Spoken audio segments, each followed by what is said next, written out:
ሰላም ፉትቦል ፐብ ተመልካቾቻችን ሳምንታዊ ፕሮግራማችንን ተመልሰን ይዘን መጥተናል። ሰሌ ያለሽ ከኔ ጋር ሰሌ እንዴት ነሽ? አማን ነው። ከኢንተርናሽናል ብሬክ በኋላ ተመልሰናል። እንዴት ነበረ? የአውሮፓ ላይም የዓለም ዋንጫ ማጣሪያዎች ተካሂዷል። እስቲ ከአፍሪካን ጀምሯል። ከአፍሪካ ስንጀምር አነጋጋሪ የሆኑ ከአፍሪካ ያልተጠበቁ ቲሞች አንዷ ኬፕ ቨርዴ ነች። ኬፕ ቨርዴ ኤስዋቲኒን አሸንፋ ለዓለም ዋንጫ ያለፈችበት መንገድ በጣም አሪፍ ነበረ። 500,000 ምናምን የሚገመት ህዝብ ያላት ነች። ከዛ ውስጥ የአዲስ አበባን ክፍለ ከተማ አንዱን ክፍለ ከተማ ማለት ነው። ከዛ ውስጥ የኬፕ ቨርዴ የእግር ኳስ እድገት ባይዘው ያው የዓለም ዋንጫን ማለፏ ብቻ ሳይሆን ቀደም ብሎ ከ4 ዓመት ምናምን በፊት የተጀመረ ይመስለኛል እንደ ፕሮጀክት ተደርጎ ማለት ነውና የዳያስፖራ ተጫዋቾችን ማኒፑሌት አድርጋ አገሯ ላይ ያው ብዙ የሜዳ ማክሰስ ምናምን ስለሌለ ከዛ አምጥታ ነው ስታጫውት የነበረውና በዛ መንገድ ለዓለም ዋንጫ መብቃቷ በጣም ትልቅ የሚወራ ነበር። በአሁኑ ኢንተርናሽናል ብሬክ ራሱ እንደ ሆሊዴይ ነበር ሴሌብሬት የተደረገ። ምንም ጥያቄ የለውም። ለመጀመሪያ ጊዜ ስላለፈች ብዙ ሀገራት ሆሊዴይ ያደርጉታል ለመጀመሪያ ጊዜ ሲያልፉ የዓለም ዋንጫ ላይና የኬፕ ቨርዴ ያው ካለው የቁጥሯም አንፃር ይለያል ማለት ነው። ሌላው ደግሞ የናይጄሪያ ወደ የአፍሪካ ዋንጫ ወደ ናይጄሪያ ከማለፍሽ በፊት ቅድም ስትነግረኝ ነበረና እንዴት ነው ኢንተርናሽናል ተጫዋቾቹን ስትመለመልባቸው የነበረችው ሜካኒዝም እንዴት ነበረ? የኬፕ ቨርዴን ማለት ነው።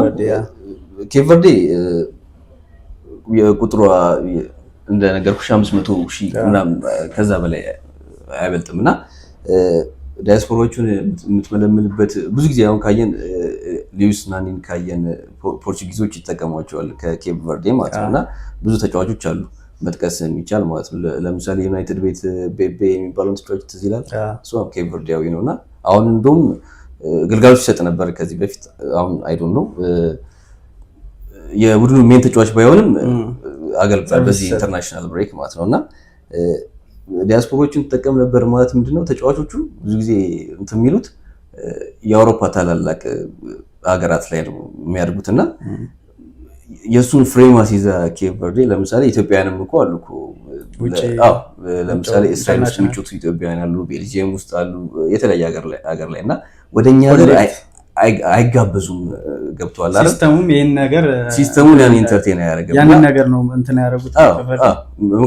የኛ ሀገር ማስተሳሰብ አለ። ለምሳሌ ከኛ ሀገር የሚወጡ ተጫዋቾች በእኛ ሀገር የእግር ኳስ ሀሳቢ ውስጥ ማለፍ ይችላሉ፣ በዛ ውጤት እናመጣለን የሚል አመለካከት ኖሯቸው ሊሆን ይችላል። ግን ኬፕ ቨርዴዎች ጋር ስትሄድ አማራጭም አልነበራቸውም። እነሱን አምጥተህ በእነሱ የተሻለ የእግር ኳስ ቡድን መስራት ከዛ ውጭ ምንም አማራጭ አልነበራቸውም። ምክንያቱም እንዳልኩ 500 ምናምን ሺህ ያላት በቁጥርም ትንሽ ነች። በዛ ላይ ደግሞ ብዙም የሜዳ አክሰስ የለም።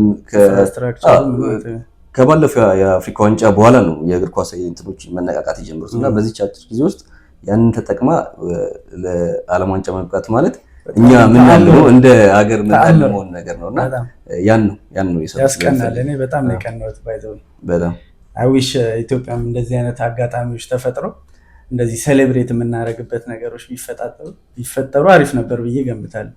እንደውም በዚህ ጉዳይ አሁን ካነሳው አይቀር ኢትዮጵያም ይሄንን ነገር ብታደርግ የተሻለ የብሔራዊ ቡድን ይኖራታል የሚል ሀሳብ ከጋዜጠኛ ኤርሚያስ ጋር ስናወራ ነበር። ከዚህ በፊት እንዲህ ተገናኝተን የምናወራው ነበርና አሁን ካሉን የእግር ኳስ ተጫዋቾች ጋር ለምሳሌ ትላልቅ ቡድኖች አሉ። ለምሳሌ ከ80 ምናምን ዓመት በላይ እድሜ ያስቆጠሩ ክለቦች አሉ። ቅዱስ ጊዮርጊስ፣ ኢትዮጵያ ቡና፣ ደደቢት አሁን ያለበት ደረጃ ጥሩ ባይሆንም ማለት ነው እና ደግሞ የክልል ክለቦችም ጥሩ መጥተዋል። እነ መቀሌን ማንሳት ትችላለህ፣ ባህር ዳር ማንሳት ትችላለህ፣ ፋሲል ከነማ። ከነዚህ ተጫዋቾች መልመለን ማለት ብዙ ህዝብ ነው ያለን፣ ብዙ የእግር ኳስ አስተሳሰብ ያለን። ደቡብ ላይ ብትሄድ ሐዋሳ አለ። ገብቷል አይደል? እነዚህ ከውጭ ተጫዋቾች ጋር ብሌንድ አድርገን ለፕሮጀክት አድርገን ሎንግ ተርም አቅም አለን ከኬፕ ቨርዴም በላይ። ይሄ የአስተዳደር ችግር ምናምን ማለት ያንን ወቀሳ ላይ ማለድበት ምክንያት አለኝ። ገብቷል? አስተሳሰባችን ይለያል። እነሱ ግን በዛ መንገድ ያንን ነገር ማምጣታቸው ገብቷል በጣም የሚደነቅ ነገር ነው። እሺ ወደ ናይጄሪያ እንመለስና የናይጄሪያ ጉዳይ ደግሞ ያው ታልፋለች፣ ጥሎ ማለፍ ገብታለች። ወደ ጥሎ ማለፍ ገብታለች። በአንደኛ ደረጃ ያው ደቡብ አፍሪካን ያለፈችው። ደቡብ አፍሪካ 3 ነጥብ ተቀንሶባት ነበር በቢጫ ምክንያት ሁለት ቢጫ ያለው ተጫዋች አሰልፋለች በሚል እና የመጨረሻው ጨዋታ ትንቅንቅ ነበር። ደቡብ አፍሪካም ናይጄሪያም ያደረጉት ጨዋታ ማለት ነውና ናይጄሪያ ቤኒንም ቻንስ ነበራት የማለፍ ቤኒን ብታሸንፍ ቻንስ ነበራት። ታይት ነበረ። ያው ሁለቱ እኩል ነጥብ ነበራቸው። ናይጄሪያ በአንድ ነጥብ ዝቅተን ነበርና ደቡብ አፍሪካ ስለተቀነሰባት ማለት ነው ያም ቻንስ ነው። ቢሆንም ግን ያንን ቻንስ አሁንም ሙሉ ለሙሉ አላጣችሁም። ምክንያቱም ወደ ጥሎ ማለፍ ሄዳለች ማለት ነው ናይጄሪያ። ያ ትልቅ ፕሮግረስ ነው። ኢንተርናሽናል ብሬክ በመጣ ቁጥር የናይጄሪያ ተጫዋቾች የሚወቀሱበት እንደውም ኢቶ በአንድ ሞመንት ካሜሮንም የዚህ አይነት እንትን ውስጥ ነበረች። ይሄ ያው ናይጄሪያን እያደረጉ ያሉትን ምክንያቱም ከሀገራቸው ይልቅ ለክለቦቻቸው ቅድሚያ ሰጥ ለምሳሌ ኦሲሜን ራሱ ጆኤል ማቲፕ ይታወቃል። እንደውም አንድ አፍሪካ ዋንጫ መጥቷል አይ ቲንክ። ኦሲሜንም ደግሞ ጉዳት ተጎድቻለሁ በሚል ጋላታሳራይ እንትን ለማት ብለው በጣም ሲወቅቱት ነበርና ኤቶ በዚህ ሞመንት ያለው ምንድነው ናይጄሪያንም ጥሩ አይነት አስተዳደር እንዲያገኙ እመኝላቸዋለሁ ምናምን ብሏልና እነዛውን ላወቀ ሰዎችን የሚያጠፋ እንትን ነው ለጥሎ ማለፍ መብቃቱ በራሱ። ምክንያቱም ጥሩ አልነበረም ሂደቷ፣ አመጣጧ ምናምን ጥሩ ስላልነበረ ወደ ጥሎ ማለፍ የገባችበት መንገድ አሪፍ ከአፍሪካ ምንም ሃትሪክ ሰርቷል። አሪፍ ነበርና ከአፍሪካ የሁለቱ የኬፕ ቨርዴ እና የናይጄሪያ የኬፕ ቨርዴ ማለፍ የናይጄሪያ ነው ወደ ጥሎ ማለፍ መብቃቱ የማለፍ ቻንስ መኖሩ አሪፍ ነበረ።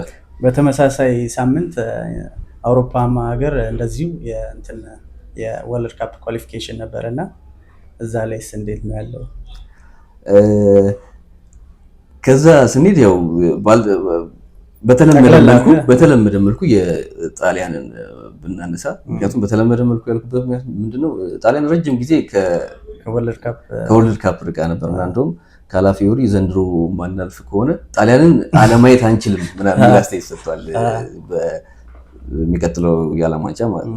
ምክንያቱም የጣሊያን ብሔራዊ ቡድን ቶርናመንት በተለይ ዓለም ዋንጫ ላይ ሁሌ ይቸገራል፣ ግን ቶርናመንቱ ላይ ዋንስ ከገባ በኋላ የቶርናመንቱ ትልቅ ቡድን የመሆን ችግር የለበትም። ግን ይሄ ጥሎ ማለፉ ላይ በጣም ሲቸገር እናየዋለን ብዙ ጊዜ እና እንደውም ያሳለፍነው የዓለም ዋንጫ ላይ በኖርዝ መቄዶኒያ የጣለችው አይ ቲንክ ኖርዝ መቄዶኒያ የነ ኦራን ፓንዴቭ ቡድን ማለት ነው እሱ ነው የጣለውና ዘንድሮ ያ ነገር ይከሰታል የሚል ግምት ነበር። ለጥሎ ማለፍም የማለፍ ቻንስ አይኖረውም የሚል ግምት ነበር። ምክንያቱም ኖርዌይ በጣም ይሄን የጥሎ ማለፍ ካፕ ኳሊፋየሩን በጣም በቃ ብዙ ጎል እያገባች የነ ሃላንድ ኦስካር ቦብ አለ፣ ማርቲን ኦዴጋርድ አለ፣ ሶርሎት አለ። ሶርሎት አሁን ለአትሌቲኮ ማድሪድ የሚጫወተው ማለት ነውና እነዚህን አጥቂዎች ይዛ በጣም ብዙ ጎል እያገባች የመጣች ቡድን ነው። የጎል ዲፈረንሱንም ካየው በጣም ትልቅ ነውና ጣሊያን ትቸገራለች የሚል ግምት አለ። አሁን ግን ከእስራኤል ጋር በነበረው ጨዋታ 3-0 ማሸነፏ ምናልባት ለጥሎ ማለፉ ጥሩ እና ደግሞ ሁለቱን ጨዋታ ደግሞ ኖርዌይ በሁለቱ ጨዋታ ነጥብ ምጥል ከሆነ አንደኛ መሆኑ ማለት እርስ በርስ መጨረሻ ላይም ይገናኛሉ። የመጨረሻው ጨዋታ ከኖርዌይ ጋር ነው። የሙት ሽረት የሚሆን ይመስለኛል። እንዲሁ በ3 ነጥብ የሚቀጥል ከሆነ ዲፈረንሱን ኮፓፕ ማድረግ ስቲል ይከብዳታል። ጣሊያን ግን ኖርዌይን ከማግኘቷ በፊት አንድ ጨዋታ መጣል አለባት ቀድማ ማለት ነው። ምክንያቱም ካየው የ10 ምናምን የጎል ዲፈረንስ አለ ቢትዊን ተቱ ማለት ነውና ጣሊያን ቢያንስ የጥሎ ማለፍ እንትን ላይ ትሄዳለች።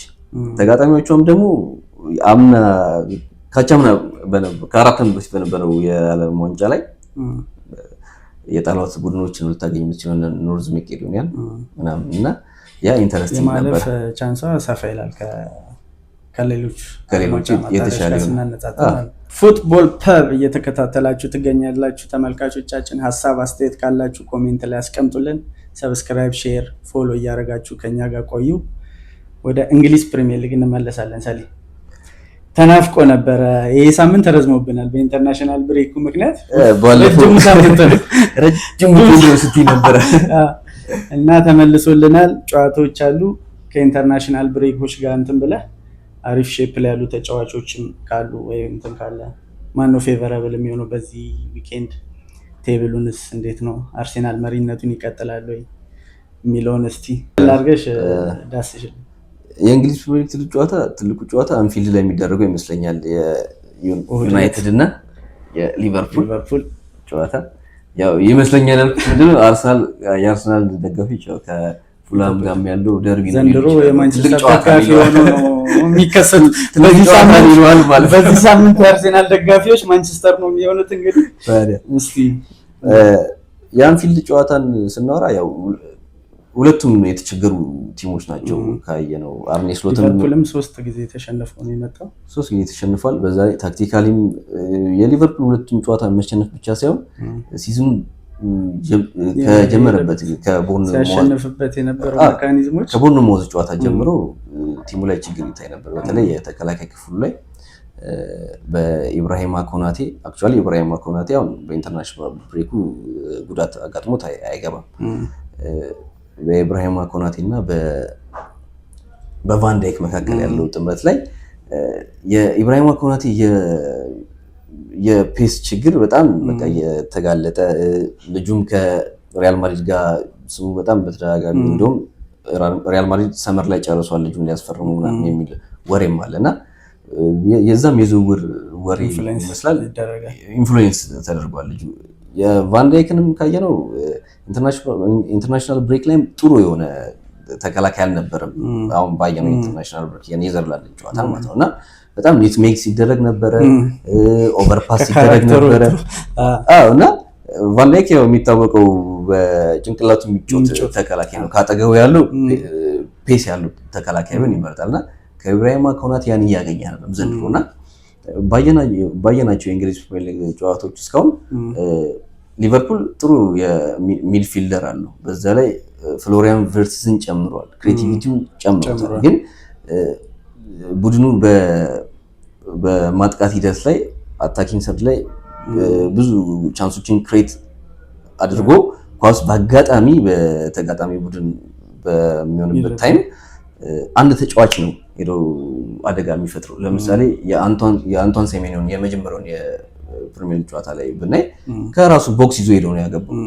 ይሄ የሚያሳየው ምንድነው የቡድኑ የመከላከል በሬስት ዲፌንስ የቆሙ ተጫዋቾች እነዛን የካውንተር አትሌቶች ማኮላሸት እንተናላ የመዝጋት ችግር ነበረባቸው። የታክቲካሊም ነው አርኔ ስሎት ላይ እየተነሳ ያለው ነገር ማለት ነውና ሰፋ ያለ ችግር ይዞ የመጣ ባለቀ ደቂቃዎች እያገባ የመጣ ቡድን ነው ሊቨርፑል ዘንድሮና ላስት 3 ጌም ደግሞ ተጋላጭነቱ መጣ ገባ እያሸነፈ የመጣበትን ቴክኒክ እያጣው መጣ። ባለቀ ሰዓት እየገባበት ምናምን የፓላሱን ጨዋታ ነው አይተናል። ባለቀ ሰዓት ኒኬታ ያገባበት ጎል ማለት ነውና ዩናይትድ ላይ ስንሄድ ደግሞ ተመሳሳይ ችግር ነው ማለት አንችልም። ዩናይትድ ችግር እኔ ሁለቱም ቲሞች መዘናቸው ብትለኝ ዩናይትድ የተሻለ ቲም ነበር ብዬ በድፍረት አወራለሁ። ምክንያቱም የዩናይትድን ኤክስጂ ኤክስፔክትድ ጎሎችን ስናይ ከፕሪሚየር ሊጉ አንደኛ ነው። ኤክስፔክትድ አሲስቶችን ፕሪሚየር ሊጉ ላይ እኮ በጣም ወደ ኋላ ተስቦ እየተጫወተ ያለው ብሩኖ ፈርናንዴዝ ነው። እስከ ላስት የመጨረሻው ጨዋታ ድረስ ቻንሶችን ክሬት ያደረገው ማለት ነው። ከዛ በኋላ ተበልቷል ፎር ዛት ማተር እና ዩናይትድ እንደ ቲም ችግር ያለበት ያው ሁልጊዜ የምናወራው አለ የሚድፊልደር ችግር የነምበር 6 ችግር አለበት ምናምን የምንለው አለ። ግን ካሴሚሮ ቢሆን ሞመንት ጥሩ በሆነበት ታይም ያው 90 ደቂቃ እንዲጫወት አጠብቀውም ካሴሚሮ እና በዛ ታይም ዩናይትድ በጣም ጥሩ ቲም ይሆናል። ቻንስም አሁን እኔ የዩናይትድ አንዳንዴ የሚገርመኝ ምንድነው ኋላው ክፍት ነው ይገባበታል፣ ግን ጫና ያለበት ቲም መሆኑን በጨዋታዎች ላይ ታያለህ። ወዲያው ለምሳሌ ጎል ካስቆጠረ በኋላ የሆነ 5 ደቂቃ ምናምን ያንን ይዞ መቆየት አይችልም። ያ ከጫና ምናምን የመጣ ነውና ይሄ ደግሞ ትልቅ ጨዋታ እንደመሆኑ መጠን አንፊልድ ላይ የሚደረግም ነው። ብዙ ጊዜ ካየ ሊቨርፑል በጣም ጥሩ ባልሆነበት ዓመትም አንፊልድ ላይ ዩናይትድ ያሸንፋል። አንፊልድ ላይ በጣም ከባድ ነውና ከዛ አንግል አይተነው ለሊቨርፑል የሆነ ሚዛኑ የደፋ ይሆናል ልንል እንችላለን እንጂ በታክቲካዊ ጉዳዮች አሰልጣኞቹ ባሉበት ስታተስ በጫና ምናምን ዛሬሱን ተሰጥቷል እንጂ ዩናይትድ ጥሩ ተፎካካሪ ሆኖ ምን ነው ይመስለኛል። ደግሞ የሆነ ኢነርጂ የሚያመጡት ነገር አለ ከትላልቅ ጨዋታ ላይ ሲጫወቱ ማንቸስተር ዘንድሮ ደግሞ የተለየ እንትናቸው እሱ ነው። ከአርሰናል ጋር ያው ከአርሰናል ጋር ቢሸነፍም ከቼልሲ ጋርም አይተናል እና ለሊቨርፑል ቀላል አይሆንለትም። አዎ ጥሩ ተፎካካሪ ነው። 7-0 ምናምን የተሸነፈበት ሞመንት አለ በኤሪክ ቴን ሃግ ጊዜ እና ያንን ያለን የሚል ግምት የለኝም። ጥሩ ተፎካካሪ ነው፣ ሊሸነፍ ይችላል። ፎር ዛት ማተር በጨዋታው አሪፍ ከሆነ የሁለቱ ነምበር ቲሞች ባይዘው ዩናይትድ ላይ ማቴስ ኩኒያና እንትና ጥሩ ነው የሚገኙ ከሆነ በእያንዳንዱ ጨዋታ ብራያን ኤምቦሞ ዩናይትድ ትልቅ የሆነ የጨዋታ ፕሮግረስ ይኖራል። በየጨዋታው ፎርሙን ያገኛል፣ ቅርጹን ያገኛል።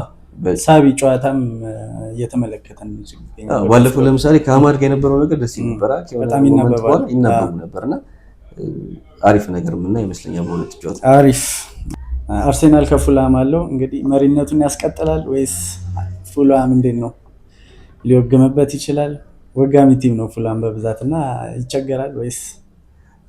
ዘንድሮ ፉላምን አይተነዋል በተለያየ ትላልቅ ጨዋታዎች። የማርኮ ሲልቫ ቲም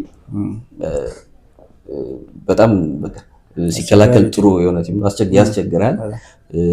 ሲያጠቁም ደግሞ በጣም ፉልባኮቹ ጥሩ ናቸው። ሁለቱም ሚድፊልደሮች ነምበር 6ቸው እንትናም አሌክስ ዮሚ ወደኋላ እየመጣ ቻንሶችን ክሬት የሚያደርግበት መንገድ ጥሩ ነው። ሉኪች አሪፍ ነው። አጥቂያቸው 9 ቁጥሩ አትላንታ ሄዳል ተብሎ የነበረው ሙኒዝም አሪፍ ነው፣ ግን ለዚህ ጨዋታ አይ ቲንክ የሚደርስ አይመስለኝም። በኢንተርናሽናል ብሬኩ ላይ ጉዳት አጋጥሞታል እና አርሰናል መሪነቱን ያስቀጥላል የሚል ግምት አለኝ። ምክንያቱም ካለው ሞቲቬሽን አንጻር ሳካም ደግሞ ጥሩ የኢንተርናሽናል ብሬክም አሪፍ ነው ያሳለፈችው። ፍሬንድሊ ጨዋታ ላይ ጥሩ ነበረ ከዌልስ ጋር በነበረው ጨዋታ ማለት ነው እና ሞራል ይዞ ነው የመጣው። አርሰናልም መሪነቱን የሚያስቀጥል ይመስለኛል በዚህ። አርቴታም ደግሞ እንደምታውቀው ያው በጣም ከትልቅ ቲም ጋር ሲሆን ነው እንጂ ቶፕ 6 ጋር ሲሆን ተጨንቆ ይገባል። የሆነ አዲስ ነገር ለመፍጠር ይገባል። አዎ ብዙ ጊዜ የምናወራው አለ ለምሳሌ አርቴታ ባለው ተጫዋች የማጥቃት አቅሙን ይቀንሷል። በቃ ኦቨር እንትን ይሆናል። ለምሳሌ የሊቨርፑል ጨዋታ እንዳየነው ማለት ነውና ጌም ማኔጅ ለማድረግ ሲሞክር ከነበረው እንትን ይወርዳል። ከነበረው ሼፕ ይወርዳል። ማጥቃት ባለበት ደረጃ አያጠቃምና የሆነ ታይሙን በቃ የጥንቃቄ ጨዋታዎችን ምናምን ነገር በማድረግ እንትን ይፈጅዋልና አሁን ግን የፉላሙ ጨዋታ ላይ እንደዛ ያደርጋል ብዬ አላስብም። ምክንያቱም መሪነቱን ማስጠበቅ ነው፣ ሞራሉን ከፍ ማድረግ የሚፈልግ ቲም ስለሆነ በሁሉም ዳይሬክሽን አታኪንግ ዘንድሮ አርሰናል እንግዲህ ዋጥ ታረጋታለች። ፉትቦል ፐብ ነው እየተከታተላችሁ የምትገኙ ተመልካቾቻችን። ሀሳብ አስተያየቶቻችሁን ኮሜንት ላይ ቁጭ አድርጉልን፣ አበረታቱን፣ ላይክ ሰብስክራይብ አድርጉልን። ይመቻችሁ። አሁን እስቲ ሳምንታዊ ግምቶችን እናስቀምጥና እንጨርስ። ፎረስት ከቼልሲ ማን ያሸንፋል? ወይስ አቻ የሚወጣ ከሆነ ቼልሲ 2-1 ያሸንፋል። ቼልሲ 2-1 ያሸንፋል። ብራይተን ከኒውካስትል አንዳቻ። በርንሌ ከሊድስ 2-2። ክሪስታል ፓላስ ከቦርንማውዝ ምን ጥያቄ አለ? ታላቁ ክለብ ክሪስታል ፓላስ ሰሊባይዘው የክሪስታል ፓላስ ፋን ነች በሚገባ 2-1። ማን ሲቲ ከኤቨርተን ኤቨርተን 2-1 ያሸንፋል። ኦኬ። ሰንደርላንድ ከውልቭስ ሰንደርላንድ 1-0 ያሸንፋል። ጥሩ ሼፕ ላይ ናቸው። በእሁድ ደግሞ ቶትናም ከአስቶን ቪላ ቶትናም 1-0 ያሸንፋል። ታላቁ ጨዋታ ሊቨርፑል ከማንቸስተር ዩናይትድ ይላል። አንዳቻ ማንቼ ያሸንፋል እንጂ ብሮ አንፊልድ ነው ብራዘር። የሆነ እንደውም ወደ ኋላ ላስታውስሽ የሆነ ጨዋታ 2011 ላይ አይ ቲንክ መሰለኝ ፈርጉሰን እና የሊቨርፑል አሰልጣኝ ደግሞ ኬኒ ዳግሊች ነበር። እሷ ጨዋታ 3-1 ነው አንፊልድ ላይ ያሸነፉ። ካሮል እና ሱዋሬዝ የፈረሙበት አመት መሰለኝ እና ዩናይትድ ጥሩ ጊዜ ነበር ሲያሳልፍ የነበረው፣ ግን አንፊልድ ላይ ተቸግሮ ነበር። ጉላ አንፊልድ ላይ በጣም በጣም ይጮዋሉ ደጋፊው ምናምን በቃ አጠገብ ያሉ ታሪካዊ ደርቢ ነው ደግሞ ታሪካዊ ደርቢ ከባድ ጨዋታ ነው። አንዳቻ በቂ ነው። እንግዲህ ተመልካቾቻችን የዛሬው ፕሮግራማችን ይህንን ይመስል ነበር። አብራችሁን ስለቆያችሁ እናመሰግናለን። ይመቻችሁ። ቻው